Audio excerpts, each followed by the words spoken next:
All right. Hey, welcome everybody. It is 7 o'clock Wednesday. That means it's time for Sci-Fi Distilled. Welcome back, Mary Beth, of course. Hello. How How are goes you? it? It goes.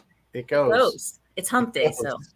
it goes. Summer is almost over. Can you believe it's going to be Labor Summer Day? Friday is the Labor Day 1st of this weekend. September. Labor How Day. did that It's so happen? crazy. That's a big holiday for those that are not Americans. It's the end of our summer, basically, holiday. Now the kids back to school. Kids are back to school this week. Parents rejoicing everywhere. Get Yes. Happiest time of the year.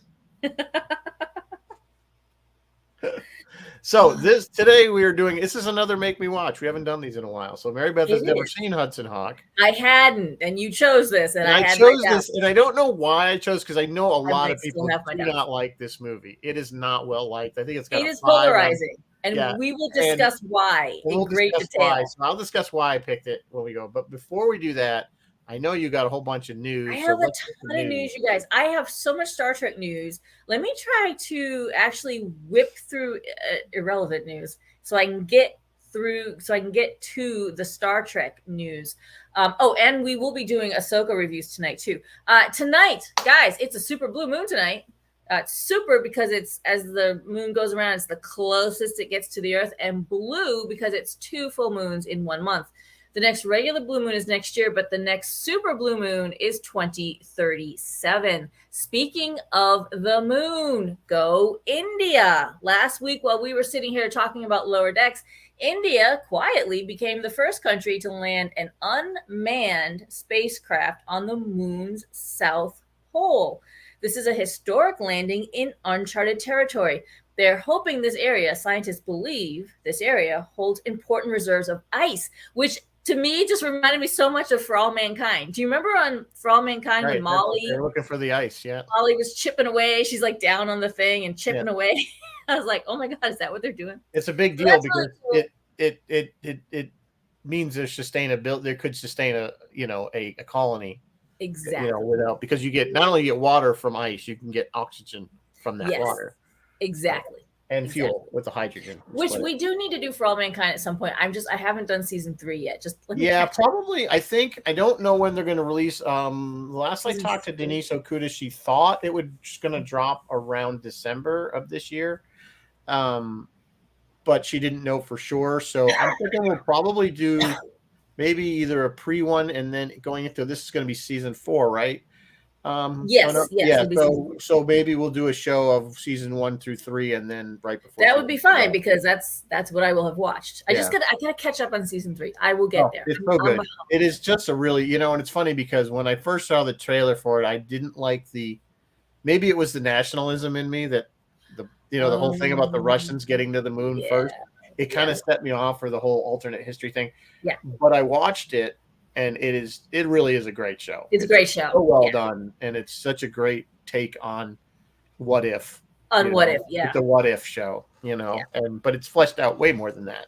Oh, yeah. And I love the way each season it kind of jumps. Real historical events, but the first season was kind of just what would have been the Apollo missions, and then what would have followed had we continued. And then and season 2 they're already into the shuttle era, and now the third season they're going to Mars. So it's very cool. Very cool. So anyway, go ahead, continue. I keep going. Moving on with the news. Dune 2 has been delayed. It was supposed to be this fall, but it's been delayed to March 14, 2024, a direct result of the strike. The strike strikes again. The strike has also struck Disney Plus, which has canceled 2 shows that were already in the can. They were done film. They were ready to go. They're going to kill Nautilus and Spiderwick, both of which were eagerly anticipated. Nautilus was going to focus on Captain Nemo and the origins of his iconic submarine, and Spiderwick was based on the popular Spiderwick. They're like young adult books, whatever they are. Moving on. We're going to skip that one. Moving on. John Wick created... Oh, yeah. Okay. Rizzo, I want to know your opinion on this. John Wick director Chad Stahelski. John Wick director Chad is rebooting Highlander, starring Henry Cavill. Do we need a Highlander reboot? Probably not. I think probably not too. I think Dave Lafredo would say you need as long as they're doing it sword fights on flying surfboards. They may be. I don't know. He says this guy Chad says the story engages a lot of the same characters, but we also added elements from the TV shows. You know what? Honestly. When we just did Highlander recently, what was it, a few months ago, and I rewatched it, and I know a lot of people did. I don't think it held up as good watching, and I hadn't seen it probably in 25 years, 30 years, and I don't think it really held up. So I think it probably, if it's done right, and I think Cavill's a perfect person. Yeah, I think Cavill will do justice. I do think he's the perfect person. I think it could work, and I think it could be a good movie, and I think it could be a worthy reboot. Yes, it could. It's done right. In all fairness, this is still in the development stage, so it may happen, it may not, but they want to do it. So we'll see. We'll see what happens. Yeah. So, but that's just, we'll see. I'm not a really big fan of reboots. Yeah, exactly. Rick and Morty season 7 slated for October 15th. We don't know who the new voices are going to be, and critics who apparently have nothing better to do are already saying, "Hey, this is a show about like multiverses and we've already seen many different Ricks and many different Mortys. So couldn't a different Rick have a different voice?" So they've chosen to use sound alikes, and they're like, "No, that was dumb. That was a mistake." I don't know. I don't know how I feel about that. Are you gonna watch it? I'll watch it. I mean, I'll always give it a shot. But this may be we might be seeing the beginning of the end of Rick and Morty. We might be seeing the beginning of the end.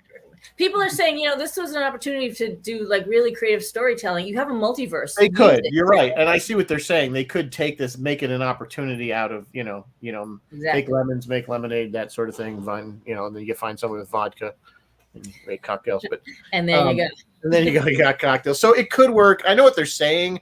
I don't know because every Rick we've ever met in every multiverse sounded exactly like the Rick.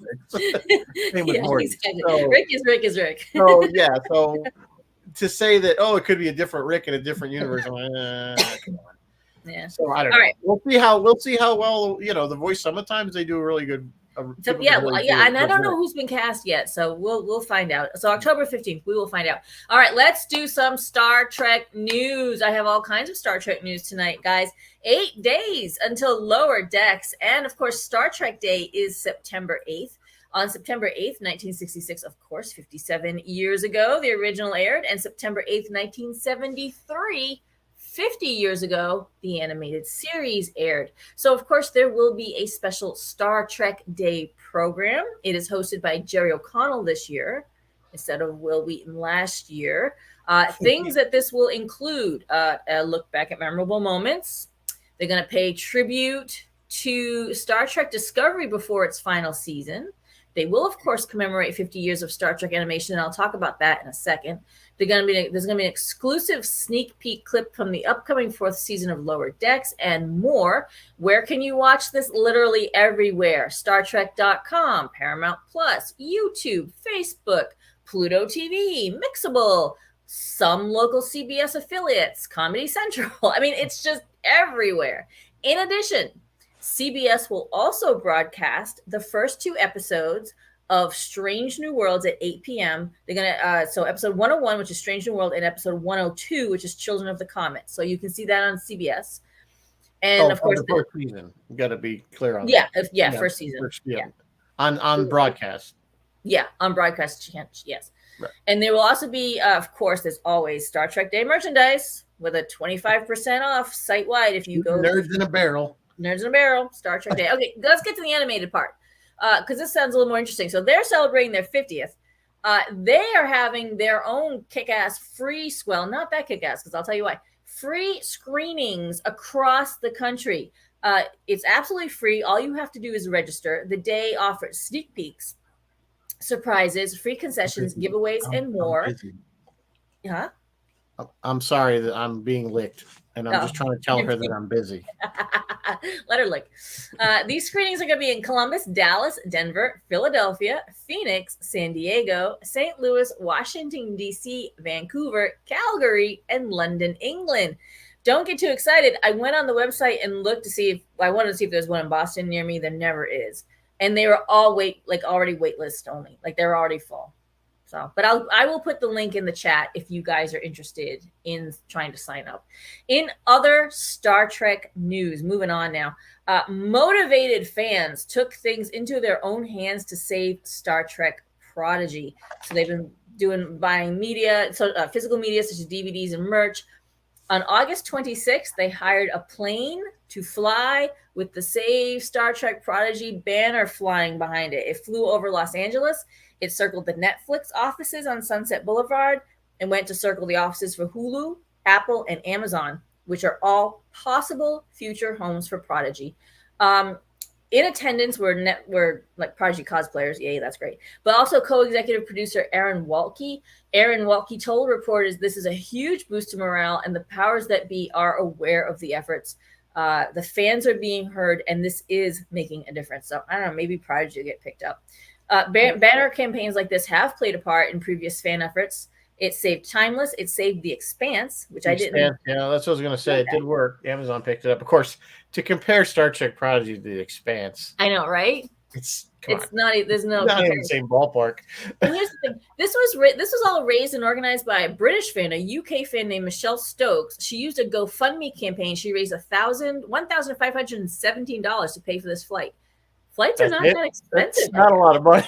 Or maybe she footed them. Like, how much do you think there is? $1,000. That's it. That was your. If it's like $5,000, did she pay the other $4,000? Like, how did that work? I don't know how much it costs to do a banner flying thing. I have no idea what. Neither do I. But $1,000, $1,000 doesn't seem. It's not a lot of money. No, it's really not. And finally tonight in Star Trek news, earlier this year, and this is a weird little tidbit, but earlier this year, the news hit that Academy Award winner Michelle Yeoh would be returning to the role of Emperor Filippo Giorgio in an original movie event, a Section 31 movie event. However, we've seen the production, like people have seen the production info, and they pass along the following update. The project has October 23 through December 8th penciled in for Toronto for using the sets in Toronto. However, that's very, very, very, very, very tentative because there's still an ongoing strike. That's assuming the strike doesn't happen. That's assuming the strike. But what's really interesting is there's a different. Sorry. There's a different title listed for the project. It's called now on the production thing, Star Trek Station 31, and it's listed as a series. So people are like, we don't know what's happening. We're completely confused. No one knows what's going on. CBS or Paramount knows. No, I don't think they know either. I think it's still a movie, and I think it is still Section 31. I literally think that was a mistake. I don't think it's changing. Yeah, but I mean, it's just they seem to be. I know there was talk about obviously Star Trek Legacies, which I think could be a really good thing if they keep to. But maybe they're trying to fool us, like Blue Harvest us. You know what I mean? Like maybe they're trying to. Maybe I don't know. I've lost a lot of faith in Paramount. I'm sorry. Yeah, it's just they just have. I'm very excited about Lower Decks. The new season. I've been binging. I didn't tell you that. I've been binging 1 through 3. I should. Some of it is just. I watched a few last week when we reviewed Lower Decks, and I was like, once again, just astounded at how good it really is. Yeah. It's a good show. I was just watching today. I just watched the one with the holodecks when they have to do the training, or whatever it was. Yeah. The one that naked time one. The naked time one. Oh my god. It's a good show. Hey, there's Alex. Hi, Alex. Hi, Bill. Hi, Dr. Alexander. The Shadow. I've been looking at all you guys that have been dropping in, and I wanted to say hello to everybody. Jeff is here. Bill Sotak's here. Hello, hello. How is everyone? Dennis Chevalier is here. Hi, guys. And Alex. Thanks for joining us. So is that the news? Yes, that's the news. So what's going to happen now is Rizzo is going to put up a timer and a banner on the bottom. We got two actually. We do have 2 episodes. We're going to do the 2 Ahsokas because one just dropped last night at 9:00. Yeah, so definitely if you haven't seen that one, you're going to want to. That'll be the second half of last week, and then today. Let me get my banner up. There we go. So all right, Fez is here. Hi, Fez. So here we go. All right, let me lower the volume on the timer. Okay, so yeah. Second episode wasn't really any faster than the first episode. Although it's okay. I think they're laying groundwork. I want to say that. I'm still optimistic. I'm still optimistic. I think they're laying groundwork. You're right. It's a little draggy at times, but I still think introducing ideas that we didn't know. I'm still backstory that we didn't. Yeah, I'm still fanning over the fact that they pulled all these people. Basically, it's Star Wars Rebels continue. Yeah, it's season 4 or 5 of Rebels. Or whatever Rebels was. So it's kind of cool. I assume we're going to see Ezra Bridger at some point. Yeah. Certainly mentioned many times. Yeah. And then of course we know we're gonna see Thrawn because we've already seen him in the trailer. Yeah, Tom in the trailer. What we were talking about, we hope what is there, 8 episodes, 9, whatever it is. There's only 8. We're 3 in. If they bring Thrawn in on the very end of the last episode, I'm going to be annoyed. Because then it's like, with the strike and both strikes going on, we're not going to see another season of this for like 2 years at best. And it's Go ahead. I'm sorry. Yeah, no, go ahead. So I was just going to say, this was the episode that was largely preoccupied with Hera and Ahsoka going to the shipyard, but secondarily that was preoccupied with this invisible backstory that we don't know about, which is, oh, hey, did you guys know Ahsoka took Sabine on as a Padawan for a hot minute there? And we're all like, that was not in Rebels. Yeah, that wasn't in Rebels. So. Oh, okay. I guess that happened. Yeah, that's tell us about it. Okay, fine. Yeah. So, well, she is Mandalorian, I guess, but they're kind of implying that she's not force sensitive, though. She never was before. It's questionable. Yeah, that was kind of cool. But remember, Ahsoka's not officially a Jedi. She left the Jedi Order. True. So I guess it would be not fine. Actually, a Jedi. Not training a real Jedi. Rules. I don't know. There's rules. Those are the rules, Patrick. Those are the rules. Sorry, I just watched that Family Guy episode. Why can't I wear my loafers? Those are the rules, Patrick. You need the shoes. Sorry. Does everybody have their shoes? Watch Family Guy. It's season 7 episode. It's like season 7 episode. I don't know. Take Michael to the bathroom. I don't know which way it went. Yeah, All Dogs Go to Heaven. Watch that episode. Anyway, so overall, though, I think it's picking up. We're going to get into season 2, or excuse me, episode 3, rather, in a second, because it does pick up. So we can really just start talking about that one. Yes. So this next one, episode 3, it does pick up. We finally see a little space battle, people shooting at each other. It's old school. Hey, did you notice that Sabine and Ahsoka were saying copy a lot? They always used to do that. That seems new. Did they say what? Copy. She'd be like, "Go! I need you on the back gun. Copy that," and she'd run for it. I did not notice that there was a particular. I was like, I don't remember Star Wars using copy.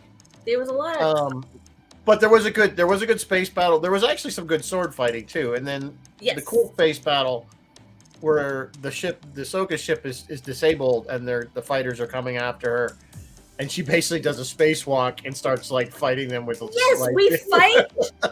fight ships with our lightsabers by standing in space on the wing of our ship. It was kind of cool. It was kind of cool, but it was kind of, I don't know. I was like, oh, this is a thing now? Okay, we just use our lightsaber to... Well, it was just, they kind of did, didn't they? I want to say they did something in the third prequel there. I want to say Anakin did something like that, where he slashed I don't know, something similar. I remember the speeders through the redwood forest. Luke lopped off the front of the speeder, and it went. There was that. There was that. I get, but in space. Well, the other thing that I thought was kind of funny is she kind of jumps away from the ship and she's out there floating. And when she's just like, "Oh, you need to come get me," and I'm like, "But you have the Force. Can't you just force your way back down to the ship?" Leia forced. Right. So why did you need her to come get you? But she just rotated because Ahsoka's ship does that weird rotating thing. So anyway, so then they land. I really like the guy that plays the bad Jedi or the bad Sith. That's Ray Stevenson. Yeah, he is awesome. Balin. He's awesome. Yeah. I'm devastated. Ray has passed. He is no longer with us. Yeah. And that is too bad because we could have seen a lot more of him. Yeah, he also played Black. Remember the show I told you to watch, Black Sails? Oh yes, that's right. And yeah, he played Blackbeard. Black Sail. He played Blackbeard. Edward Teach, excellent. Yeah, Edward Teach. So because I kept on, where do I know this guy? And of course, I looked him up. I'm like, that's what he was. So I really do recommend that if you want a good series to watch. Back to Ahsoka. Did anybody else, when Ahsoka was flying at that ring, did anyone else remind you of The Expanse? Yeah, kind of. Well, you know what it reminds me of? You remember in I think it was Clone Wars, where Obi-Wan had that ship that would have the little ring that would go around it. That was his hyperdrive ring. and it would take his little fighter. Oh, that's right. And then he would like abandon it, it. like he would jettison it and then go land and then come back to it later, like he just leave it in orbit. That's right. So I'm wondering if there's going to be a giant ship that's going to stick itself into that thing. They did leave a comment in there somewhere, like I've never seen one this big. This big, yeah, it's a hyperdrive ring to go to another galaxy. So I think I'm optimistic still. I'm not giving up faith in it. I think it's picking up. So we'll give it 20 episodes. Conversations are slow, particularly conversations between Ahsoka and Hu Yang. They're slow. The editing needs to be faster. Okay, I would agree with you there. Okay, so that is the end of that. Yeah, Alex says Ray Stevenson was a treasure. I'm sure he was. He's so good in this. And it just makes you just like, oh. He has one of those really great voices too. Yeah. So before we get into the Hawk, we do have a drink, and I thought it was rather appropriate. What a great drink. He liked his cappuccinos, and he didn't get one till the very end. Perfect drink for tonight. So yeah, this one actually looks pretty good. Chocolate vodka, Bailey's, Kahlua. You really can't beat the mix. I would drink the hell out of this. I would probably drink that. Yes, I would probably drink that. Even though it probably comes with a purse, I would drink it. Kent, you there? No. Sorry. So we might have to try that one night because that one looks. I don't think I have the chocolate vodka. I'm sure that's acquirable. I have Bailey's and Kahlua. I have those two items. The problem with Bailey's is once you open it, you kind of have to drink it. It will not last forever because it is a cream-based liquor. So let's be careful. Bailey's for me small bottles of Bailey's. A winter beverage. Yes, it's probably a heavy drink. That's gonna be a nice cold, on a cold weather type. Exactly. Day. It's not a hot summer drink for sure. Not a tiki cocktail. No, it's not a hot summer night tiki cocktail. So all right, so Alex, why did I pick this movie? I don't really know. Yes, why did you pick this movie? Why did you pick this movie? Why did you inflict this movie on? Well, let me go back to 1991. This came out. 91. And this is where I think they made a big mistake. It was, first of all, Bruce Willis wrote this script. This is like the only script he's ever written. Yes. And probably why. But it was. I saw the trailer, and I remember he had just done Die Hard and Die Hard 2, so he was he had established himself as an action hero. So that's how they promoted this film. That it was an action film, but it's not an action film. It's a comedy. It's a comedy through and through. It's a cartoon. It's almost a cartoon. It is silly, silly, silly. And I think that's why I told you don't go in with any expectations. Just don't go in with any expectations on it. Just watch it for what it is and then tell me what you think. Because the first time I saw it, I'm like, this is the dumbest thing ever. Because I was expecting Die Hard 2, like everybody else. But somehow, at some point in the 90s, I don't know, it was VHS, I was bored. It came on again, and I started to watch it, and I started to laugh at stuff. And I'm like, okay, I think this movie has some merit. It still gets really bad reviews, but I still think it has. I think there's some funniness into it. As long as you take it as this is just a funny movie. It has no. I kind of like it. I don't know why. Yeah. So it's light. It's fluffy. Tell me what you think. You can turn your brain off, put your feet up, and just let this thing play. I had never seen it before. You were wise to warn me to not expect anything. To me, it was a cartoon. It was very much a cartoon. And I have to admit, I did get a couple like laugh out loud moments there. But then there were other things I was like, what are you doing? Yeah. They said there was a lot of ad-libbing and the production was a mess. And it showed. It showed. I think somehow it's its own little odd little funny thing. And if you take it as an odd little funny thing, you'll get a laugh out of it. Like I said, don't try to look too seriously into what it is. Don't you pull some of the jokes out to me were just I laughed out. First, I thought one of the funniest things, and I don't know why I thought it was so funny, is when they're robbing the Vatican and he hits the TV antenna and the Pope's watching Mr. Ed. You know, and he starts hitting the TV with his big staff thing, because it's trying to get it to. Yeah. I don't know why I found that funny. I was there. Why is the Pope watching? They were a couple of funny moments. I was laughing at the dog too. The dog, Honey Bubble. Bun Bubble.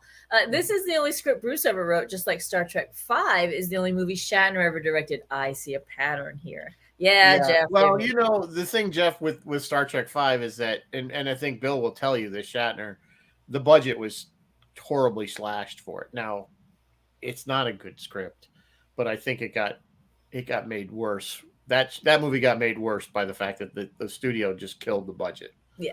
So this thing, I can tell you this thing had a budget of 65 million. Unfortunately, it only grossed 97 million. So while it did make a profit, make money back, yeah.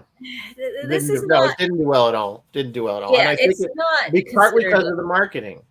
And this was also the last film that TriStar did before they merged with another big studio. I can't think which one they merged with.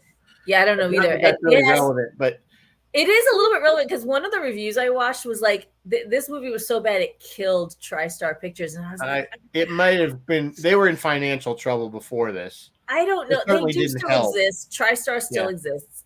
They just merged and they've done stuff with other companies now. Well, I mean, even Richard Grant, who played Darwin Mayflower, said this is the worst piece of shit. Maybe it was Sony. Him and Sandra Bernhard hated it. They thought it was the dumbest. Yeah. So, but and apparently no, this was all Bruce that came up with it, and then he, of course, he was really good friends with Danny Aiello prior to them. And I usually enjoy Danny Aiello. Danny Aiello, he was. I thought it was cute. I thought it was funny. I think they should have played singing. I think they should have played that up more. There wasn't enough of it. There should have been more. There should have been more of that.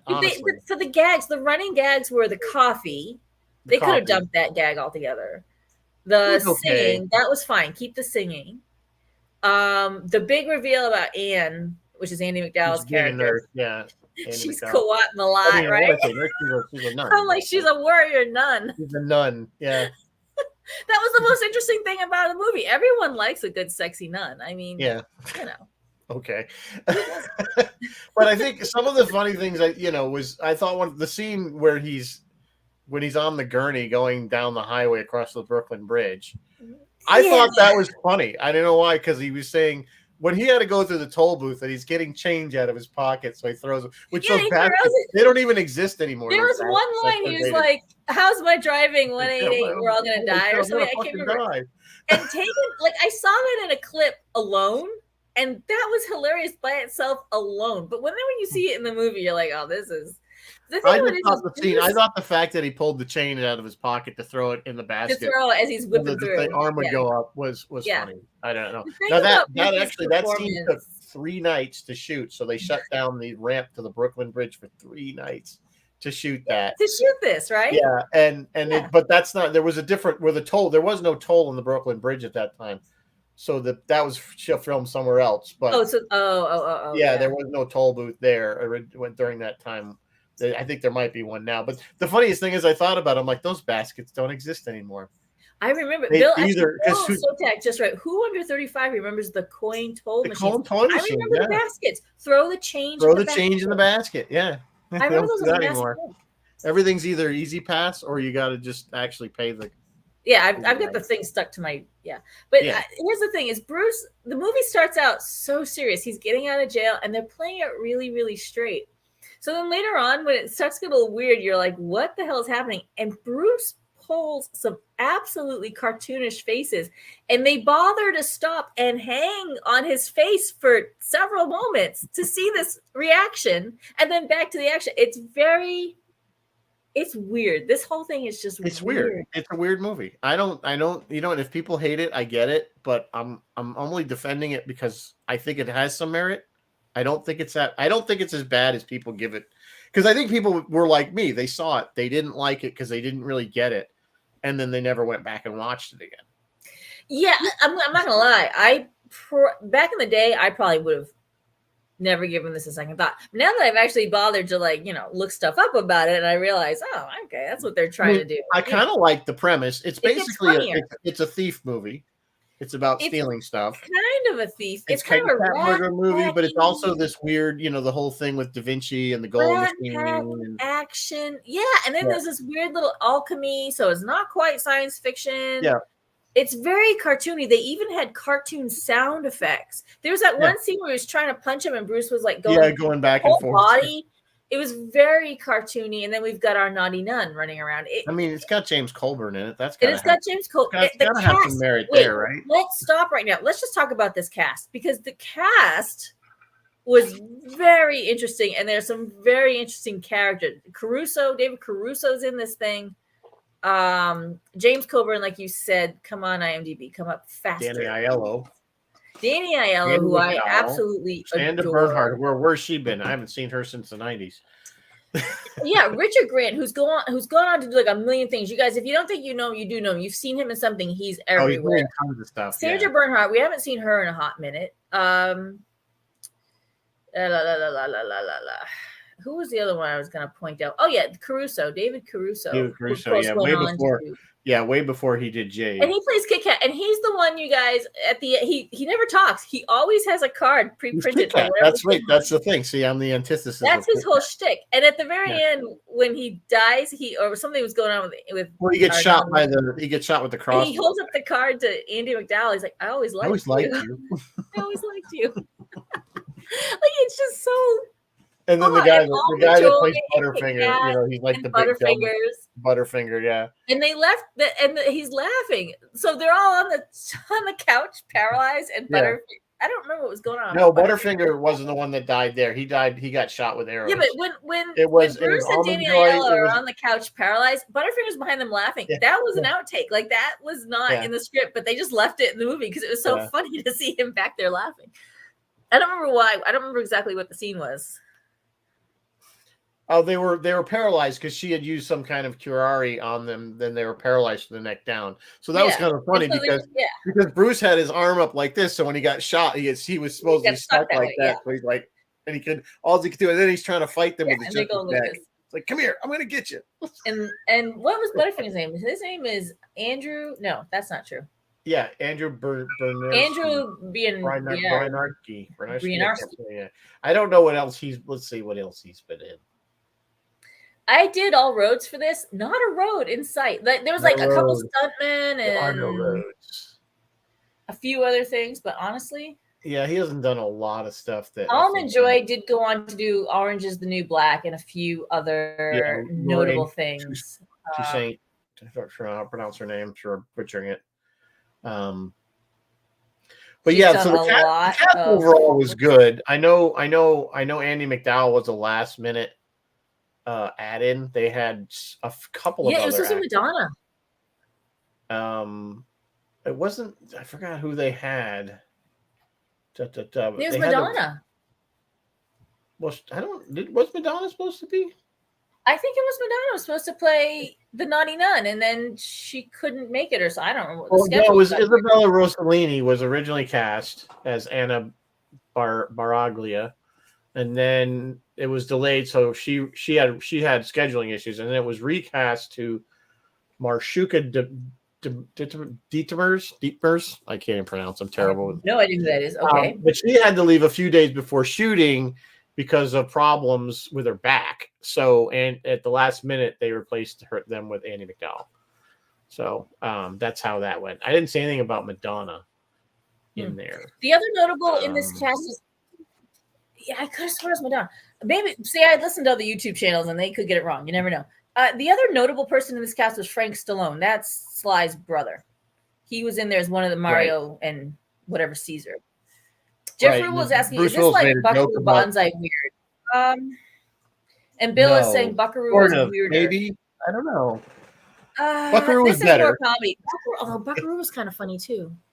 But it was unintentionally funny. This they were trying to be funny and not always trying to be weird. This was just trying to be straight up comedy. John Big Booty. It was trying to be straight up comedy with a little bit of action. Straight up comedy action. Buckaroo was meant to be an action, and then there was incidental comedy. Well, I don't know. I disagree with that on Buckaroo. I think Buckaroo was supposed to be. There was humor in it. I can't see how they could make that film and not see that there's humor in it. How do you name your bad guy? John Big Booty and John this and John that. And John I mean, that's what I'm saying. You can't, there's no way. So yeah, when you put Lithgow and who was the other one there? In a room together. They were all the bad guys, right? Oh my Yeah, god. I forgot. I have to go back and look. Yeah, but Lithgow was We definitely did, the. Jeff. We did Buckaroo a long time ago.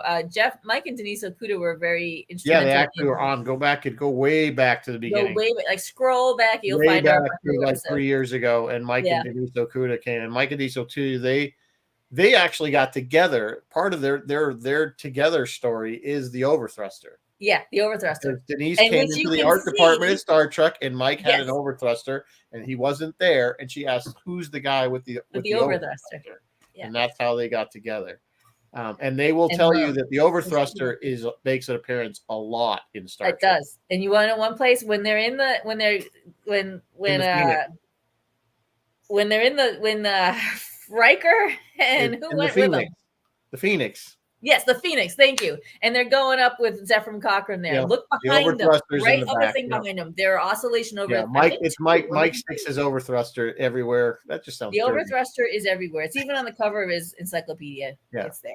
Yeah. So they're definitely big Buckaroo Banzai fans.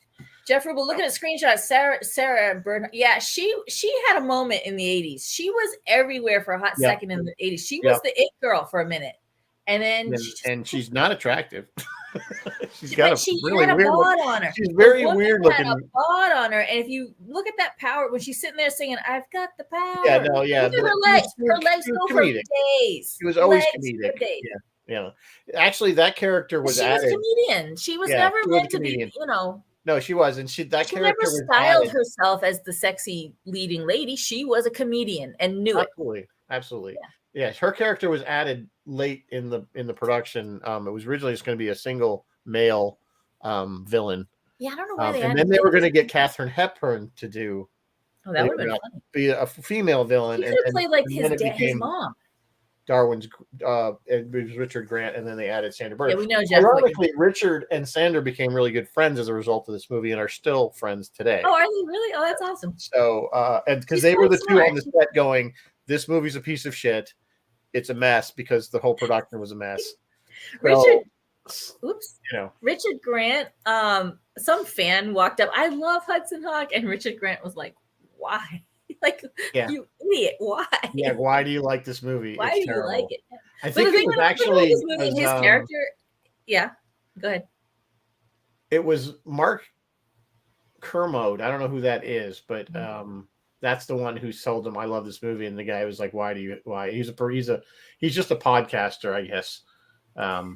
Some people do, but his character in the movie actually introduced himself. What can I say? I'm the bad guy. Like he's literally telling the people in the car, but also the audience at large. Okay, guys, I'm your resident. His whole thing is, I made my first billion when I was 18. Where do you go from there? Yeah. The thing about this movie that I think irks people, although it shouldn't, because it's completely, is all their song timings are wrong. Like they'll say "Swing on a Star" is 3 minutes and 15 seconds. It's not. That's wrong. And then everything about Leonardo da Vinci was wrong. Like straight up wrong. Actually, the models that they used were all pretty much accurate, with the exception of the flying thing at the end. Yeah, the helicopter thingy. No, the helicopter was accurate as far as the drawing, but there was the thing they actually escaped up from the Capitol. Oh, yes, that flying thing. With the fixed wings, that was not right? That was not Da Vinci. It was Da Vinci-like, but it wasn't an exact copy of what Da Vinci drew. It's a glider because they actually had to glide in real life, so they probably had to make it. I don't know, but again, we don't take this movie. I thought that was pretty funny because Diana Aiello's character goes off a cliff in a car with James Colburn on the hood. And it explodes, and he's in the back seat, Diana Aiello's character. And you're like, oh, I guess he died. He's dead with James Colburn. Of course, James Colburn's last word was my pension. Because he's going, my pension. Because he's a CIA agent. But, the funny thing was, he showed, of course, Diana Aiello's character shows up at the very, very end, and they're like, how are you alive? And he's like, airbags, can you fucking believe it? But they're like, it exploded. There's a fire. Can you believe it? No, we can't. And she just completely gives up. And at that point, she's like, okay, I guess I'm not. We're all like, okay, guess we can believe it, because they knew how ridiculous it was, because there was no way he would have survived that. So it was just again, it was just part of the movie. You knew it doesn't matter. It was just stupid. Yeah. But it's a long journey to get there. The movie starts out so serious. You're like, right when he's getting out of jail, like you think, okay, I get the feeling for this, and then it just very quickly takes a hard right and never comes true. It's the thing. The thing is, George Kaplan, who is what is James Coburn's character, is the name of the CIA agent from one of the Hitchcock movies. Oh, but Coburn was in a spy show, wasn't he? Well, he was in like Flint. All those in like Flint, which is what you hear when the little cuffs that they use to cuff Hawk. Oh, is that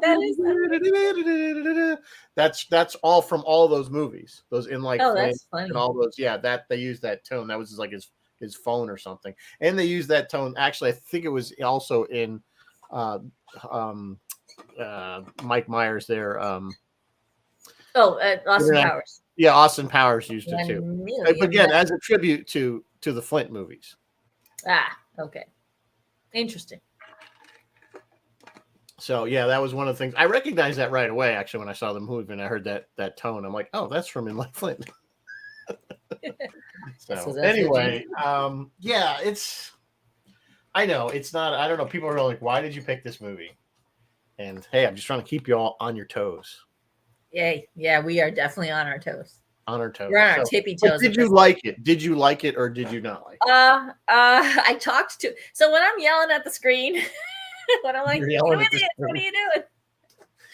Yeah, I largely liked it. Am I gonna run right out and watch it again? Probably not. No, but yeah, it's not that kind it was funny. I definitely had a couple laugh out loud moments.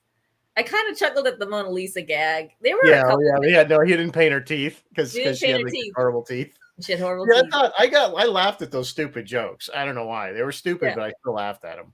So it was kind of like I said, I still cracked up with the Pope. I don't know why I found that so funny. That he's sitting there he's watching Mr. Ed. Yeah. That's what he was watching. That's what the Pope does in the evening. Watches Mr. Ed. He eats a little TV dinner and watches a little TV. Italian. Yeah. So, did you notice there was also the running gag of the fat guard? Like all the places he robbed had a fat guard. Oh, how did it was actually the one that was almost caught him, which is I probably got distracted by the little girl beating. The little girl, that was hysterical. I thought that. She's like, damn, what is she that doing? Crazy elephant. She's just like randomly. She's like swimming. She's like thinking. I love the fact that you're watching the thing, and all of a sudden the elephant just comes sailing in. Doink. Yeah.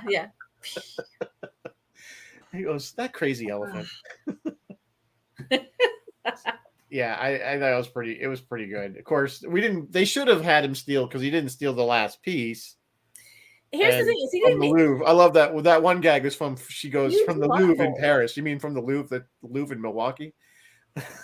like the saying of the Louvre. Like we're going more than one Louvre. They didn't need to hire the Hudson Hawk to steal anything because eventually by the end of the movie, they wanted Michelangelo's helicopter. They just went and stole that themselves. They did a terrorist attack. Yeah, that's what they kind of said is like you could have avoided all the deaths of those guards because they just went in there and killed everybody to get it. That's what they kind of said that if you had just done it, all those people wouldn't have died. But whatever, done is done, kind of thing. I guess you probably could get away with that once. I don't know if they get away with it 3 times. In this movie, anything's possible. Well, that was the whole point. He was like the famous cat burglar. He was, and clearly he was very good at it. Within a day, she even said one day, and he was able to steal the coda. That's true. He did steal the coda. This very fragile and delicate book. He hooks it with like a hook. With a pocket fisherman. Yeah. He gave the list. I need olive oil, 100 stamps, a pocket fisherman. I don't know what the other thing was. Hairspray. Like a lot of movies of the era, a video game based on it was released. It must not have been very good. That. It was probably horrible. It was probably horrible. I never heard of it. As we talked about this, most video games that are based on movies are bad. That's true. That's true. So it did receive 3 Golden Raspberries, and it was nominated for Worst Picture at the Stinker Bad Movies Awards. People didn't like this movie for some reason. People didn't like it. No, you know what? We're not always about the blockbusters here at Sci-Fi Distilled. Hey, we bring it all to you. The good, the bad, and the ugly. We got to scrape the bottom of the barrel. If Roy can do Santa Claus Goes to Mars, that's true. We can do Hudson Hawk and hold our heads high. Yeah, that's true. We can. Rizzo, you touched on why this wasn't liked. You touched on this earlier, and you're absolutely right. This performed so poorly in the United States because it's meant to be an absurdist comedy, and it was marketed as an action film. So Yep. that right there just screwed everybody else up. If you guys go, if you haven't seen this and for some reason you decide to check it out, go into it knowing it's an absurd comedy. It's an absurdist comedy. Nothing is real. It's very cartoonish. Just know that. And then you're going to think it's great. Yeah. No, absolutely. That's what I told you. If you haven't seen it, no expectations. Don't watch trailers. Yeah. Don't watch the trailers for it. Just go watch the film. I'm not saying it's going to blow you away and like you're going to be like, oh my God. It's but you like, might get a laugh out of it. And those of you that did watch it back in the early 90s, what'd you think? And didn't like it then, I would say if you really, if you're bored and have really nothing else to do, think about maybe giving it another shot and see if you could see that the way I saw it the second time around. Yeah. Yeah. Because I did once I knew what it was and I started saying, you know what, this has some of the comedy's not bad. I mean, some of it's pretty funny. So it's not like bust your gut laughing, but no, anyway. True. But there's a couple, I had a couple laugh out loud moments. Yeah. No, like I said, Pope. Mr. Ed. There's this whole deleted, and you can find them guys on YouTube. There's this whole deleted, it's not even a subplot. It's just this other little running gag. And you can find all of these deleted scenes on YouTube about a monkey. So Bruce Willis's character had a pet monkey, and he leaves it in the care of Danny Aiello, and he goes off to jail. And while he's in jail, the monkey gets assassinated. And when he comes out of jail, he asks Danny, okay, so where's little Ed? Little Eddie? Maybe little Eddie. Where's little Eddie? And Danny Aiello's okay, brace yourself. I got some really bad news. And so then he tells him the monkey got assassinated by the Mario Brothers. And so then when he has his meeting with the Mario Brothers in the bar, that again, he brings it up, you killed my monkey, like there's this whole subplot, and they wisely, I think, chose to delete all of this because I don't know if it really added anything, but it's still kind of interesting to see if you guys are. Yeah, and the funny thing is there was a running gag with Nintendo and Mario Brothers. Yeah, and the Mario because Brothers, they're saying he's been in jail so long he didn't know what Nintendo was. Now remember, he didn't know in the late 80s, early 90s, the Nintendo NES was the video game system that everybody had. Yes. Okay, it was the Xbox / PlayStation of the day. Everybody had one. It was how you were playing Super Mario Brothers. Exactly. Or that was it. Everybody had one. So that was kind of a running gag that he had been in there so long that he didn't even know what Nintendo was. So, but the other thing which was funny was the whole running, like you said, I think the running gag that he was the only one that didn't know she was a nun. Yeah, and, he kept hitting on her, and she was doing a good job. She was trying to, and then of course, I think the thing with Diana Aiello is laughing his ass off on the couch, knowing that it's not going to happen, buddy. Yeah, actually, you know what? That was a funny scene. Bruce is like trotting off to the bedroom, like, oh. Yeah, come on. He's like, you're not going to happen, buddy. Nope, sorry. That's not happening. Christopher LaRoche says it's a guilty pleasure. He says, my Bruce Willis guilty pleasure is Reds. Yeah, I'm familiar with that film, yeah. Chris, we have a surprise for you at the end of the show. Yeah, we have surprises. Regarding next week. No, not doing Reds, per se. That's what you're saying. No, it's not Reds, per se. But and Bill's watching my dog. Yeah, the dog is doing the dog is. I don't know. The dog is, what's she doing back there? I don't know. Digging up the pillow. Tearing up a pillow. Nope. I don't know. Knocked it off. Now it's my sci-fi distilled pillow, so Well, don't have her wreck that.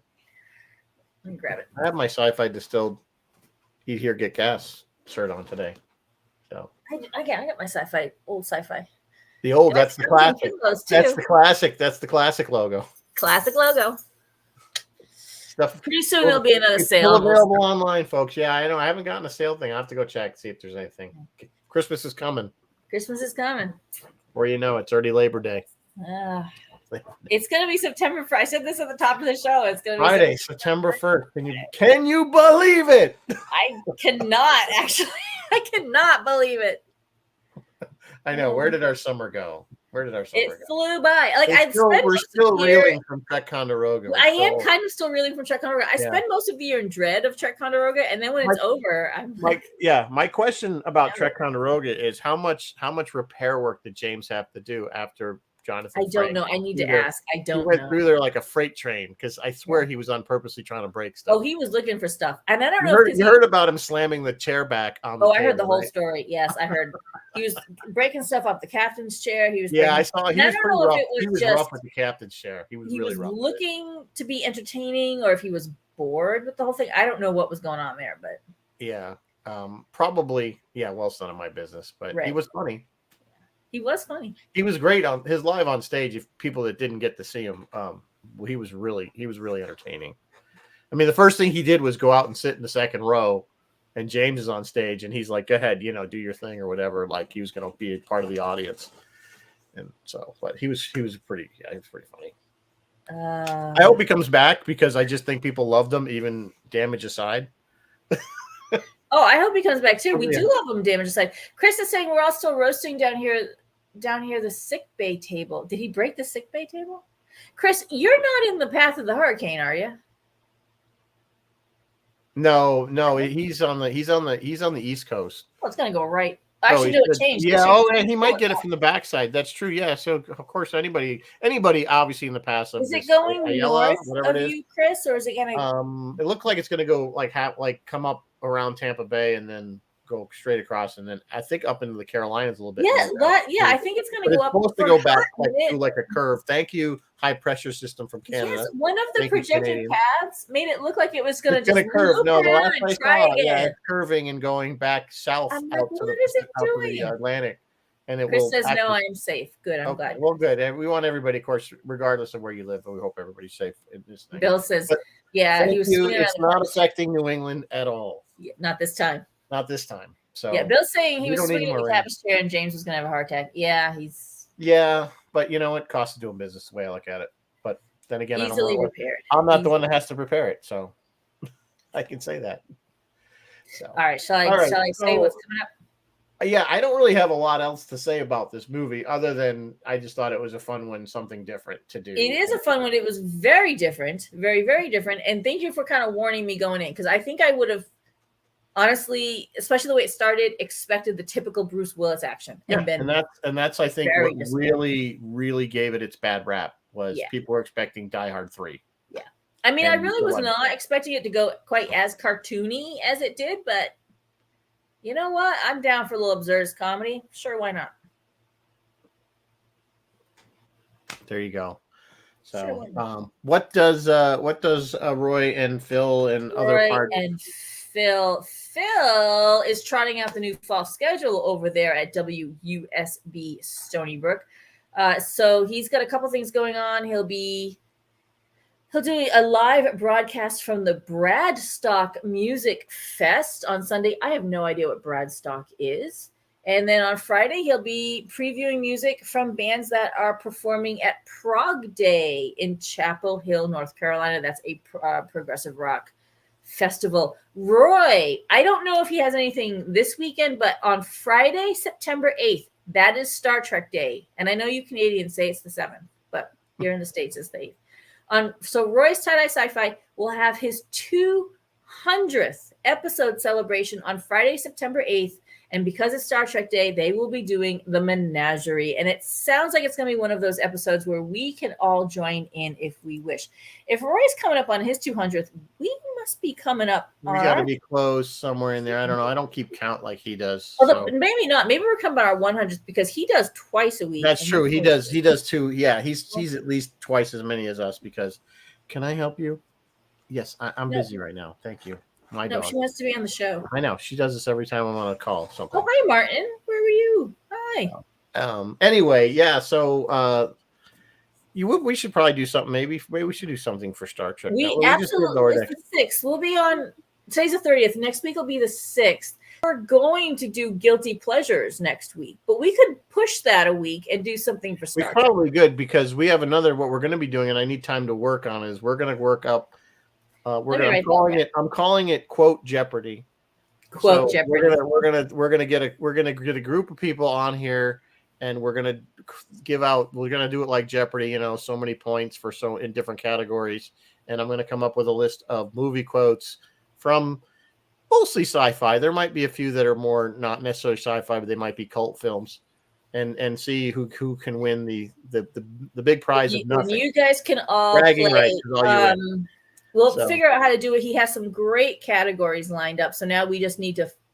I got to fill in. It's just going to take me time so that'll happen when I get all, and then I figure out how we're going to do is I guess because you're just going to have to raise your hand, and then I'll decide who rose their hand first. I don't know. I don't know how else to do it. I don't know how we're going to do this, but we'll figure it out. I don't know. I got the idea from Phil at Ticonderoga doing the musical Jeopardy. Yeah. And I thought that would be good. And I thought music would be a cool one to do or have Phil do it for us. But then we run into that. If we run more than 10 or 15 seconds of a song, we run into that copyright issue. Yeah. So we have to be careful there. Not Quotes is fine. Good. We can do it. Like you guys know, if I said the quote is you're going to need a bigger boat, you'd be like. You'd know what it was. Yeah. You'd know what it was right away, right? So and I think what Phil was doing, it was either composer or film or TV show that it came from. That sounds kind of hard. I would never know the composer. Well, I might know. So that's why he said if you knew what it was from, you didn't need to know the composer. Like if you knew the movie or whatever. So. Sci-fi. Chris says it's going to be sci-fi distilled. No, not sci-fi. No, we're not doing music though, Chris. I'm not going to sing. Why am I singing? So yeah. Excuse me. Pardon me. Speaking of Phil, he did really well. I got my skydiver. See that from UFO? You guys didn't notice? Skydiver. Very cool. Very cool. Thank you, Phil. Phil brought a lot of cool stuff. Yeah. Phil did all right. I think he sold most of his stuff to his friends. I bought an eagle. Bruce brought an eagle. I brought the skydiver too from him. I brought George Jetson from him. Anyway, so all right. So I've written Star Trek ? For next week since it's September 6th and September 8th is Star Trek Day. And then I've written guilty pleasures for September 13th. That'll probably work. Yeah, I won't be around on the 8th because I will be in Ottawa. Yes, Rizzo is going to go work the Ottawa Comic-Con. I'm going to go to the Ottawa Comic-Con partly because Tawny's going to be there. Newsom from Lower Deck. I'm jealous. I'm not going to lie. I'm completely jealous. I'm getting a photo op with Ensign Mariner. Mariner Beckett, she's the best. Mariner Beckett and Giancarlo Esposito is going to be there. Giancarlo, I love him. I love him in everything he does. That might have to be another photo op. I might have to cough up the money. What did I just watch? And he was in it, and I was like, oh, I hope he comes back because he was kind of. Well, he was in Mandalorian. He's in Mandalorian, but I just watched him. And of course, he's been his biggest fame is Frink from. Oh, Boys! I just watched him in Boys. Oh, yeah, he's in the Boys. Yeah, he plays briefly the CEO. I'm hoping he comes back. No, he's pretty much he's the CEO of the main company there. So and then he kind of disappears though. So we'll see how that. Yeah, goes. I think I don't know what season you're in of the Boys. So and I don't know, guys, what week we will do Jeopardy, but we will play Jeopardy. It might not be till the top of October, and that's okay. So that's it. I have nothing else to talk about. Nothing else. Can you believe it? Can you believe it? It was fun. It was not a bad. I know. I knew it was gonna pile on me, going, "Why did you pick this horrible movie?" But I started to, and I thought, no, you know what? Here we always try to see the good things. We try to keep it positive. I've got to. It's okay research. If you didn't like it. I'm first person to say that it's okay to not like something. Not for everybody. But I think there was merit in it. I think there was some value to it. It wasn't completely horrible piece of crap. So. Alex is ribbing you. Yeah, I know. That's what she does. That's what she does. That's what she does. So, okay, guys. Well, thanks for watching as usual. We'll see you next week. In the meantime, live long and prosper. Good night, folks.